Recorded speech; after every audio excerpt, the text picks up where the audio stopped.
बहुत समय पहले की बात है। एक हरे भरे जंगल के पास बने छोटे से गांव में एक नन्हा सा चूहा रहता था।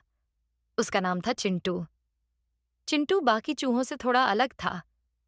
जहां दूसरे चूहे सिर्फ खाने और छिपने में लगे रहते थे, वहीं चिंटू को नई नई चीजें जानने और सीखने का बहुत शौक था।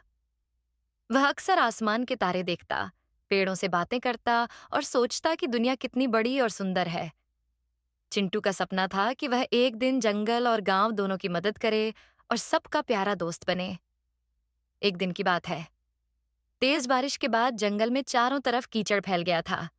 चिंटू भोजन की तलाश में गांव की ओर जा रहा था। तभी उसे एक पुराने पीपल के पेड़ के नीचे कुछ चमकता हुआ दिखाई दिया।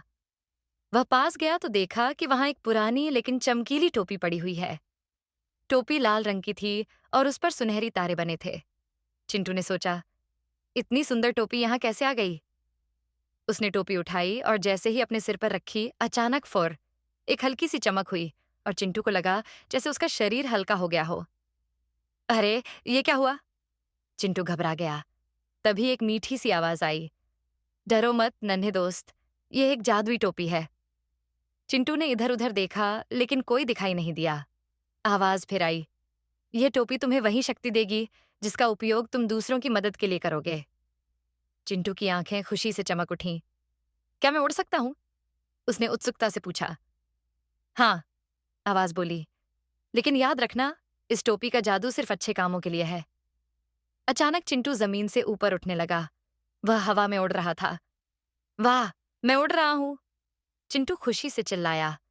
उसी समय उसे जंगल से किसी के रोने की आवाज सुनाई दी। चिंटू उड़ते उड़ते वहां पहुंचा।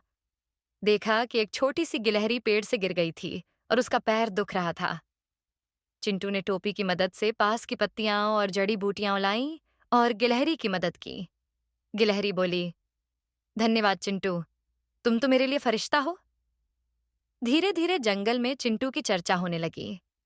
वह कहीं खोए हुए बच्चों को रास्ता दिखाता, कहीं भूखे जानवरों के लिए फल लाता। गांव में भी वह लोगों की छोटी छोटी मदद करने लगा। सब उसे प्यार से जादुई चूहा कहने लगे। लेकिन हर कहानी में एक परीक्षा आती है। एक दिन गांव में एक चालाक बिल्ली, जिसका नाम कल्लू था, चिंटू पर नजर रखने लगी। उसे चिंटू की टोपी चाहिए थी ताकि वह खुद शक्तिशाली बन सके। एक शाम कल्लू ने चिंटू से मीठी बातों में कहा, चिंटू, तुम बहुत अच्छे हो। क्या मैं तुम्हारी टोपी जरा देख सकता हूँ? जैसे ही उसने टोपी उतारी, वह फिर से साधारण चूहा बन गया। लेकिन उसके दिल में एक अजीब सी खुशी थी।